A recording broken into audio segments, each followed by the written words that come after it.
March 18, 2025, isang matandang babae ang nagtungo sa istasyon ng pulis sa Meerut, India. Halos magsara ang mga mata nito dahil sa labis na pag-iyak. Sa likod niya ay may isang babaeng umiiyak. Nakayuko ito at tila ayaw niyang ipakita ang kanyang mukha.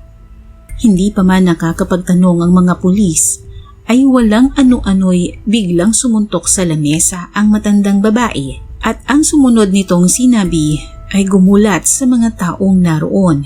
Napatay ng anak ko ang kanyang asawa, ang bulalas ng babae. Ang sinasabi niyang anak ay si Muskan Rastogi.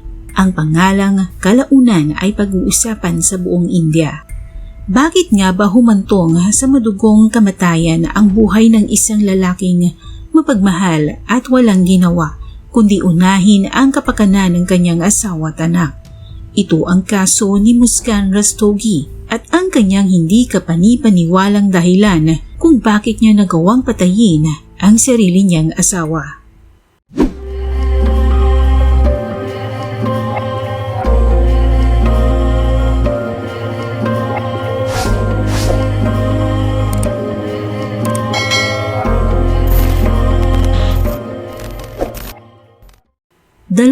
Pitong taong gulang pa lamang si Muskan Rastogi nang madiskubre ang kanyang sikreto.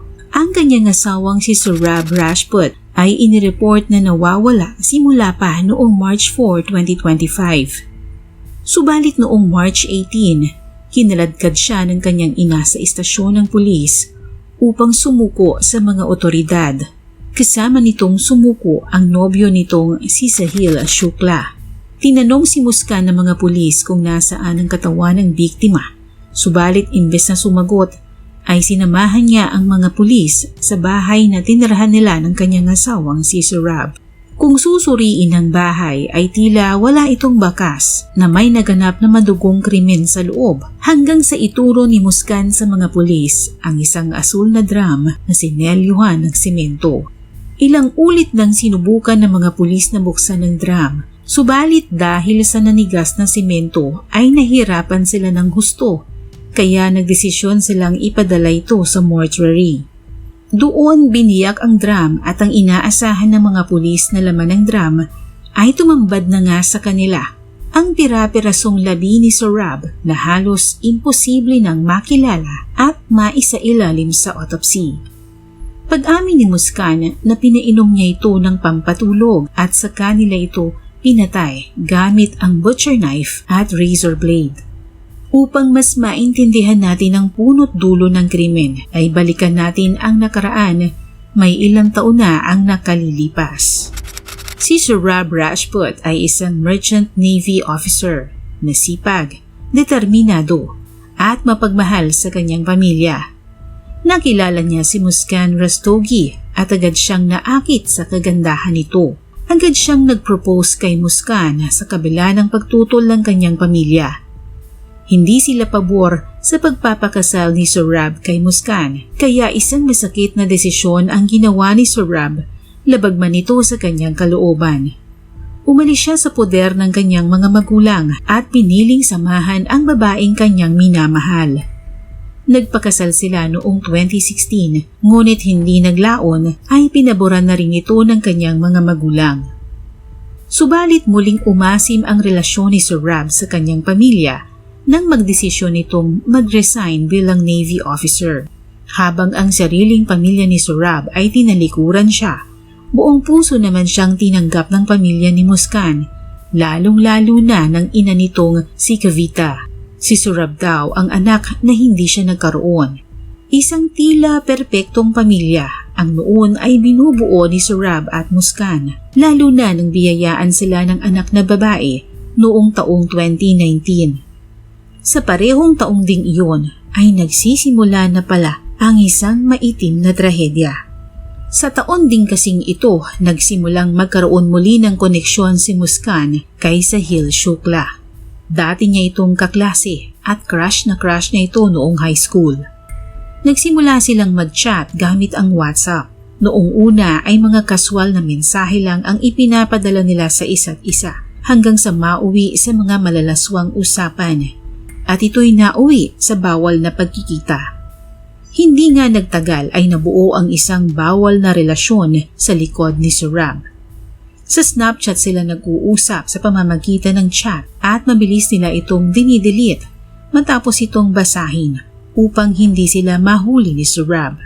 Subalit hindi nagtagal ay nakarating kay Sohrab ang kataksilan ng kanyang asawa kaya kinumpronta niya ito. Todo tanggi naman si Muskan na may relasyon sila ni Sahil, ngunit sa loob ni Sohrab, alam niyang totoo ang balitang nakarating sa kanya. Inisip niyang idiborsyo na lamang si Muskan, ngunit naawa siya sa kanyang anak, kaya pinili niyang manatili at hindi hiwalayan si Muskan. Dahil dito ay isang masakit na desisyon ang ginawa ni Sohrab upang kahit paano ay makapagsimula siyang muli.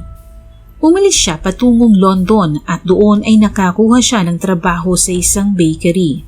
Pagod man ay maayos naman ang kanyang kita. Pinapadalhan niya ng pera ang asawang si Muskan para sa panggastos nila ng kanyang anak. Pero ang masakit, hindi sa pagkain ng kanilang anak napupunta ang pinaghihirapan ni Sohrab. Natutong magsugal si Muskan, magparty at gumamit ng ipinagbabawal na gamot dahil sa impluwensya ni Sahil. Sa tuwing magpapadala ng pera si Sohrab ay agad niyang tinatawagan si Sahil para gastusin ng pera sa kanilang bisyo. Ang totoo kasi ay wala namang trabaho si Sahil, lulong pa sa sugal at sa ipinagbabawal na gamot gamit ang perang ibinibigay sa kanya ni Muskan na pinaghihirapan ni Sohrab sa ibang bansa. Hindi naman tanga si Sohrab para hindi ito mapansin, kaya muli niyang kinumpronta si Muskan pero matigas nitong itinanggi ang akusasyon ni Sohrab na ginagamit niya ang pera sa kalaguyo nito. Dahil pinagdududahan na siya ni Sohrab, isang maitim na plano ang inisip ng magkalaguyo laban kay Sohrab para mawala na ang balakid sa kanilang pagsasama. Buwan ng Nobyembre 2024, sinimula ni Muskan ang planong tapusin si Sohrab. Para sa planong ito ay bumili siya ng butcher knife at isang box cutter at naghintay ng tamang pagkakataon upang maisakatuparan nila ang plano. February 24, 2025, bumalik si Sohrab ng Meerut para sa birthday ni Muskan. Sa kabila ng ginawa nito sa kanya ay mahal pa rin niya ito at handa siyang ayusin ang kanilang problema. Subalit may ibang planong tumatakbo sa isip ni Muskan. March 3, 2025, maagang pinatulog ni Muskan ang kanyang anak. Samantalang hating gabi nang dumating si Sohrab galing sa isang kaibigan.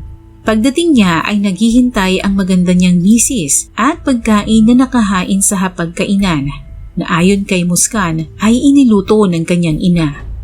Lingid sa kaalaman ni Sohrab ay nilagyan ito ng sedative ni Muskan kaya pagkatapos itong makain ni Sohrab ay agad tumalab ang gamot. Nakatulog na ito ng mahimbing at sa pagkakataong ito ay tinawagan na ni Muskan si Sahil. Dahan-dahan itong pumasok sa loob ng bahay at sa kanila isinagawa ang pagpatay kay Sohrab. Matindi ang epekto ng gamot kay Sohrab dahil hindi na ito nakapanlaban pa nang undayan siya ng saksak sa dibdib habang nakapaibabaw si Muskan at tinapos ang sariling asawa. Wala nang buhay si Sohrab nang tigilan nila ito. Napangiti ang dalawa sa ginawa nila at niwala silang bahid ng pagsisisi. Subalit ang problema, paano nila itatago ang bangkay? Hindi sila pwedeng maghukay dahil mapapansin sila ng mga kapitbahay. Doon sila nakakita ng asul na drum pero hindi magkasya ang katawan ni Sohrab. Kaya naisip nilang hatiin si Sohrab sa 15 peraso. At doon nga ay tagumpay nilang naisilid sa drum ang mga labi nito. Naglinis sila ng katawan at kinuha ni Muskan ang anak at dinala niya ito sa bahay ng kanyang mga magulang. Kinabukasan, bumili ng 50 kilo ng simento ang dalawa at ibinuhos ito sa loob ng drum para hindi mangamoy ang laman. Nang mapuno ay tinakpan nila ito at saka iniwan sa loob ng bahay na parabang wala silang ginawang anuman. Nagpakasaya ang dalawa, nagrenta ng sasakyan, nagparty sa mga nightclubs, gumamit at naghotel na tila ba mag-asawa. Masaya at walang bahid ng pagsisisi o pag-aalala. Habang nagsasaya ang dalawa, nagsisimula namang mangamba ang pamilya ni Surab. Hindi kasi nila ito makontak mula pa noong March 4, kaya minabuti na ng dalawang kapatid nito na mag-file ng missing persons report.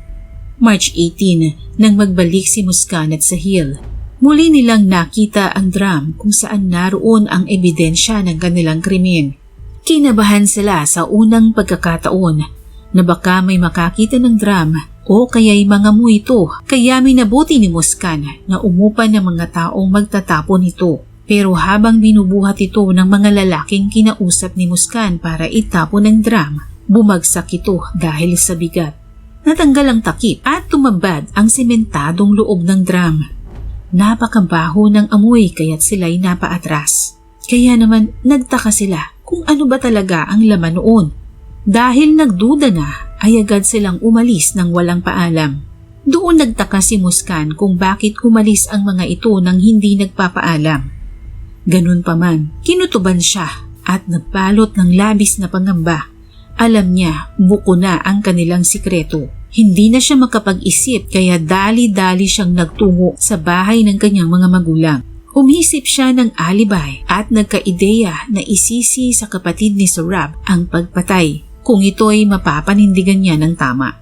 Subalit pagharap niya sa kanyang mga magulang at sabihin na pinatay ang kanyang asawa, hindi makapaniwala ang mga ito na ang kapatid ni Surab ang may gawa. Pinilit nilang magsabi ng totoo si Muskan hanggang sa masukol nila ang anak. Hindi na nito naitago ang katotohanan at inamin niyang siya at si Sahil ang pumatay kay Surab. Hinablot siya ng kanyang ina at dinala sa presinto kasama si Sahil.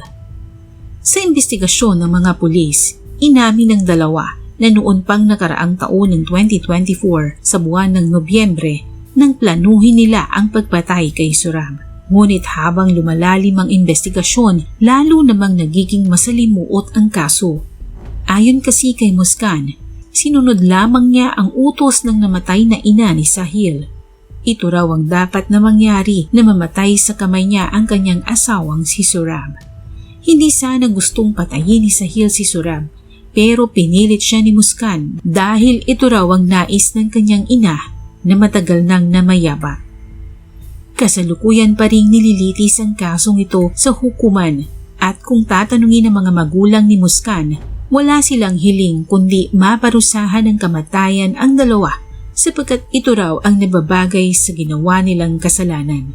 Napag-alaman naman na habang nakakulong si Muskan ay nagdadalang tao ito.